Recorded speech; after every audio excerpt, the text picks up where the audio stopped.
Honours, and I thank Mr. Butuyan for his intervention. But I feel that I ought to remind him that this is a court of law which decides matters on the basis of evidence, not on the basis of political demagoguery, and not on the basis of a desire to effect regime change despite the democratic will. And certainly not on the basis of statements made by Ombudsman Jesus Crispin Remula, who professed that domestic justice would be denied, according to Mr. Butuyan, because of the lack of forensic reports and police reports. Now, I don't know which case Mr. Butuyan's metaphorical ship sailed into, but he clearly hasn't read the evidence. Whilst he was speaking, we examined the evidence, and out of that evidence we found at least 35 reports substantiating 49 of the incidents which are mentioned in the document containing the charges. Your Honours, Rodrigo Duterte was and will always remain a unique phenomenon. His style of statesmanship was novel and unpalatable to many. His expletives and hyperbole grated, while his honesty and wild popularity irritated. He spoke openly, from the heart, sincerely and truthfully. And what a contrast between him and his successor in the Malacanang. For President Rudy, his word was his word, and the people knew it. For President Bongbong, his word is for the wind, and the people will not forget it. Let me remind everyone of the letter which President Ferdinand Marcos Jr. signed, it's on the screen, and in which he gave a cast-iron undertaking that his government, and I quote, will not assist the ICC in any way, shape or form. Well, as we know, he failed to keep that promise. Rodrigo Duterte was unconstitutionally hijacked and unceremoniously hauled off to The Hague. And when called upon to defend his master's actions and the said letter at a Senate committee hearing, the then Secretary for Justice, once again Mr. Jesus Crispin Remula, persisted with the same dishonest theme. And I quote his words, "We did not assist the ICC. We continue with the very tenor of the letter, that we did not assist the ICC and we did not have any contact with them." So he said, but with a document emanating from the prosecution team opposite and disclosed to us a mere week ago, not as information material to the preparation of our defence, but as exonerating evidence, we can now substantiate what we have suspected for a long time. The document comprises a transcript of a telephone call covertly recorded between 4 parties who cannot be mentioned in public, and one of these parties was boasting about how he was acting as the silent partner of President BBM, managing a scheme to funnel witnesses to this court while all the time ensuring that he could guarantee President BBM's plausible deniability. So it is indeed the defence case that President Ferdinand Marcos Jr. set out to neutralise Rodrigo Duterte and his legacy. Yes, Mr. Deputy Prosecutor, I used that legendary word, neutralise, so central and so essential to your case theory, because you know just as well as me that I'm using the term metaphorically. And now I turn to the substance of the charges, but before I do, a word or two about the geopolitical context. The scourge of illegal narcotics is not unique to the Philippines. As we all know, it afflicts Latin America, where I can name 3 countries where the death rate at the hands of vigilantes and law enforcement agents per capita population is higher than it ever was under Duterte. And as you should know, and you will hear from the prosecution, at any rate, the Philippines as a country is uniquely positioned to act as a transit hub for the trafficking of narcotics emanating from the cartels in China. And with or without Duterte, so we argue, the death rate would have kept on rising. Indeed, as we will prove with statistics and reports, the death rate flowing from narcotics-related crime actually increased after Rodrigo Duterte left power. And where, I ask you, has the International Criminal Court been since? Now, a colleague of the victim's representative sitting opposite, a certain self-styled legal assistant to ICC counsel, rose up and famously stated in one of her many voluble interviews to the media that Rodrigo Duterte conducted not a war on drugs, but a war on the poor. A war on the poor, I ask you? If anything, the totally lawful Duterte campaign against illegal drugs and their suppliers took place when his administration was actively promoting some of the most important redistributive policies in years, all with the aim of alleviating poverty. Legislative reform in 2017 to reduce personal income taxes for workers, social protection expansion known as the 4Ps, designed to provide regular cash transfers to needy and multi-child families, universal health care, and need I say more, the Magna Carta of the poor, setting out the right to adequate food, decent shelter, education, and a highest standard of health. The fact that the majority of those who died as a result of drug-related crime were living in the most deprived areas is something which is endemic to every afflicted society. But can anyone seriously accuse this man, Rodrigo Duterte, who has lived such an openly frugal existence, of taking up arms against the needy?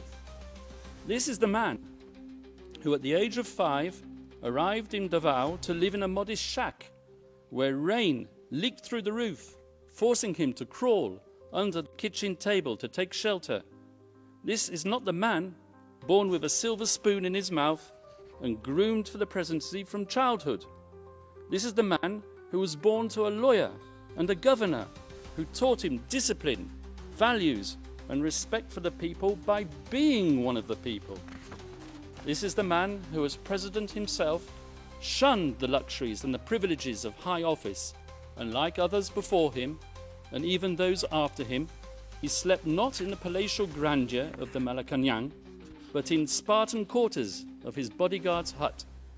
His diet consisted not of prime cuts of imported Australian beef, but of dried fish and boiled rice. A man of simple indulgences, his pleasures were to be found not on the cocktail party circuit of Forbes Park, but on coastal roads where he roamed and cruised on his motorcycle, not looking for people to kill Mr. Prosecutor, but almost killing himself because of his love for speed. This is the man who paid and paved his way through law school, passing his bar exam in 1972, more or less on the same day as Marcos Sr.'s tanks were grinding and rolling their way through the streets after the declaration of martial law. And it was on that significant day that Rodrigo Duterte was exposed to the tyranny of oppression and the abuse of power by the elite, and he took a decision. On that day, he chose to devote himself to a life of selfless public service. As a professor at the local police academy and as a public prosecutor in Davao, Rodrigo Duterte developed a lifelong passion, some would say an enduring obsession, for law and order, something for which he unapologetically enforced throughout his time as mayor of Davao City. Not, as the prosecution say, through sowing murder and mayhem, but through winning the love, respect, and admiration of his fellow citizens. The very same citizens who continued to re-elect him time after time, term after term, on no less than 7 occasions over more than 2 decades.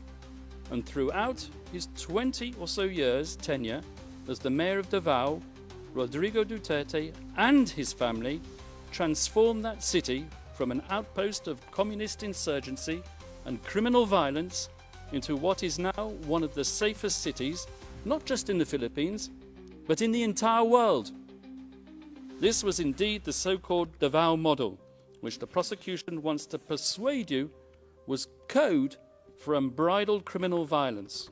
And this was the type of leader that the Filipino nation wanted in 2016. So, Rodrigo Duterte was elected into power, not in spite of, but specifically because of his firm and uncompromising commitment to upholding law and order. And after his election as president, Rodrigo Duterte remained a man of the people, without seeking to patronize the people. Gung-ho in his ways and with a belligerent tone, he spoke the tough tongue of the street, not the dissembling discourse of international diplomacy. He said what the people wanted to hear, but he said it in a way that offended sensibilities of world leaders unaccustomed to hearing it, one in particular, and that was what set him on the slippery slope to a prison cell in The Hague. And let me tell you how it works. It starts with the media, controlled by the powerful and the politically influential. With a sensational headline and a twisted editorial slant, the moguls sell their papers while promoting the partisan agenda of their backers in power. They highlight the salacious content while ignoring the true context, because that is what captivates the reader. And so it was with Rodrigo Duterte, whose speeches were fertile fodder for his enemies and detractors. A man whose hyperbole, bluster and rhetoric, once published, became a natural target for privately funded NGOs and human rights activists, a loose collective more commonly known as civil society.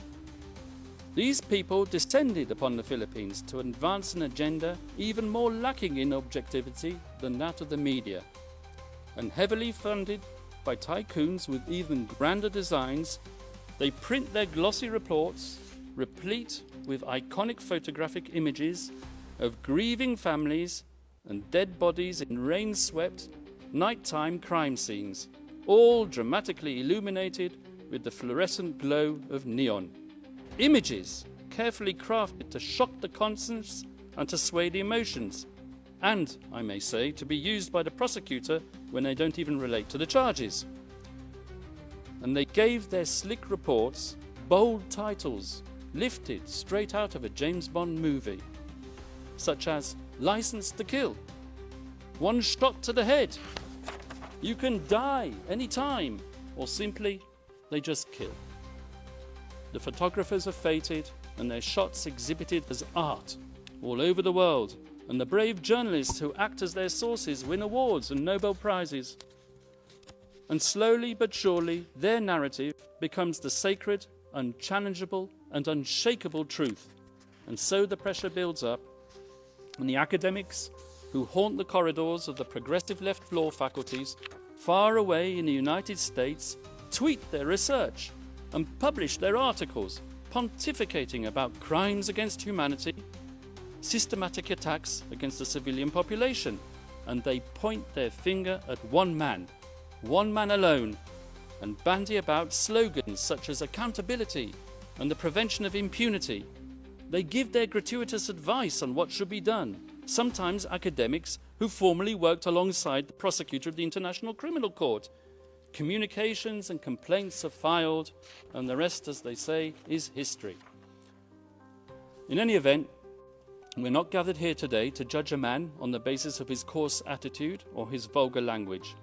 This court has convened a confirmation hearing to verify whether substantial grounds exist to believe that Rodrigo Duterte, the people's president, together with various so-called co-perpetrators, over the years of his governance, devised a criminal policy of wholesale and wanton murder. And since we are in a court of law, it is worth stressing, although I should not have to, cases are decided on the basis of evidence, not supposition, not rumour, not spicy gossip, and certainly not on the basis of political rhetoric and bluster. Because at the end of the day, were it not for those belligerent and controversial speeches, there would have been no impetus to bring the people's president to The Hague.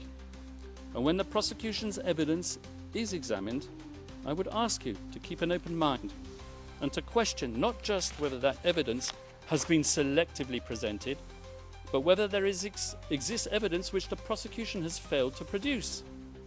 And I say this with justifiable cause, particularly with respect to the Duterte rhetoric, as we will prove during the substantive part of our submissions.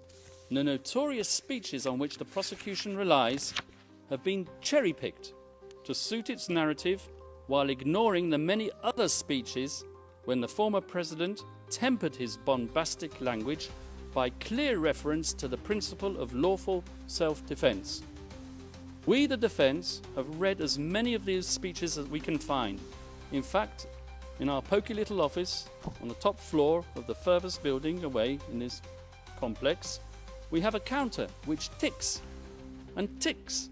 And whenever we come across a speech which contradicts the prosecution's murder theory by reference to self-defense, we give a cheer, and the counter goes up once more, and we celebrate one more nail in the coffin of the prosecution's case theory. As the statistics stand as of today, in contrast to the 20 speeches on which the prosecution relies to prove incitement to kill, we have found 35 more which say the complete opposite. Let me give you 2 examples from the very speeches that the deputy prosecutor himself cited today. Let's refer first of all to the famous Pietà speech, which the deputy prosecutor referred to. So, this is what the deputy prosecutor said. Those of you who are still sober, those who haven't tried illegal drugs, if you don't want to die or get hurt, don't rely on the priests, including human rights advocates. They won't be able to prevent deaths, and so it goes on. But if we look further on in the very same speech, something which maybe the deputy prosecutor didn't do, this is what he had to say. To our police officers and other officials, do your job, and you will have the unwavering support of the office of the President. I will be with you all the way. Abuse your authority, and there will be hell to pay, for you will have become worse than criminality itself. Well, there you are. You have it straight in your face. Pexo, exonerating evidence within what is claimed to be the prosecution incriminating evidence. I won't take up my time by showing you the second speech, but there is one. If I have time at the end, I will show it to you. So if you add to that another 10 speeches out of the 20 speeches on which the prosecution rely in its document containing the charges, after all, we are in a court of law and we rely on evidence. And what is the evidence that's produced of these speeches? 20 of them. 10 of them, I submit, and we will show this in the substantive part of our submissions, contain exonerating evidence which support the defense case theory.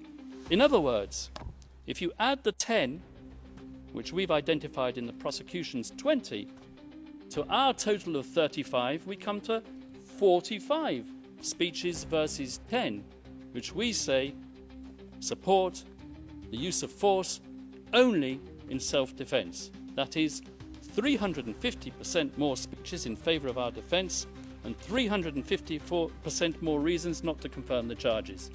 And you can bet your bottom dollar that at the end of today's proceedings, either the victim's self-styled legal assistant to ICC counsel or a prosecution intern will be tasked with scouring the web looking for the means to prove Kaufman wrong. And I will declare it, and I'll declare it loudly and clearly, as if the prosecution didn't know it already. It's not enough to state that since the former president made those extremely inflammatory statements and deaths occurred, that he must, as a matter of course, be criminally responsible for those fatalities. At this stage of the proceedings, the prosecution needs to show substantial grounds to believe that the former president actually desired and foresaw that people would be killed as a result of his incendiary language. For the prosecution to assert that Rodrigo Duterte hoped for deaths to occur or was recklessly indifferent as to whether deaths would occur, which he was not, that's insufficient. So once more for the record, Rodrigo Duterte's language was aimed not at suspected drug pushers as the prosecution would have it, but directly at those poisoning society with their substances, and not, I stress, with lethal intent. His rhetoric was calculated to arouse fear and obedience, to instill fear in their hearts, and to inculcate a respect for the law in their minds. Nothing more, nothing less. That was his intent, and it was not criminal. And as many of these drug pushers demanded to enter prison. I remember seeing the images on the television, lining up to surrender and to enter prison. Now, I challenged my colleagues opposite to prove otherwise, because as we all know, in a criminal process, the burden of proof is on the prosecution. They brought this case and they need to prove it. Rodrigo Duterte need not convince the world of anything, and that is to his fortunate advantage given his current medical condition. He stands behind his legacy resolutely, and he maintains his innocence absolutely. Now, I turn to the general fairness and objectivity of the investigation, which, as we all know, is meant to be an impartial evidence-gathering exercise.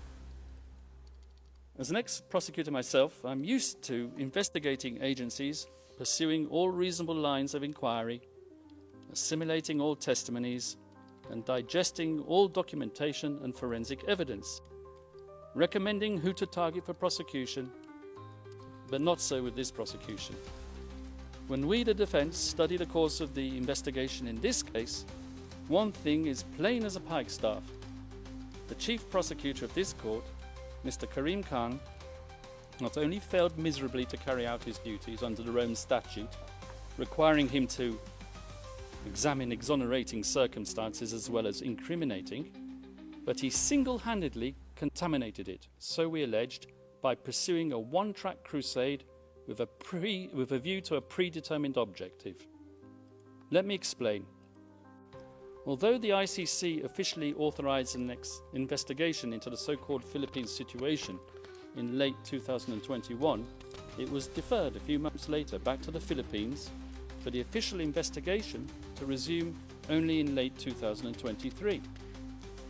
But the real meat of the investigation into Count 1, relating to the activities of that fictitious construct, the Davao Death Squad, had effectively started way before then, with the sole objective of nailing Rodrigo Duterte.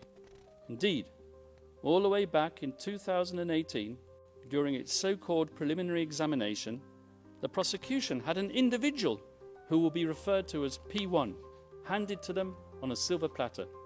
This P1 had been interviewed at an earlier date by none other than Chief Prosecutor Karim Khan, in his former capacity as a private lawyer, and the self-professed item of pulp fiction entitled Duterte Harry.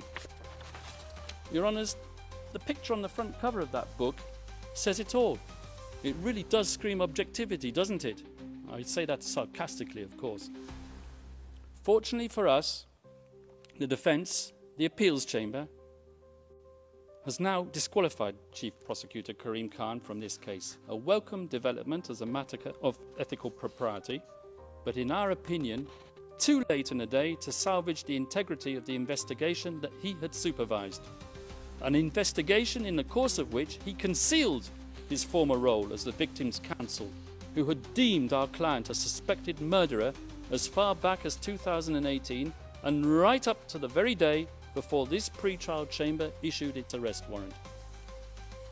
Your Honours, over the next few days, we hope to convince you of the wholly insufficient nature of the evidence against Rodrigo Duterte. We will show you that the paltry number of speeches on which the prosecution rely do not manifest criminal intent.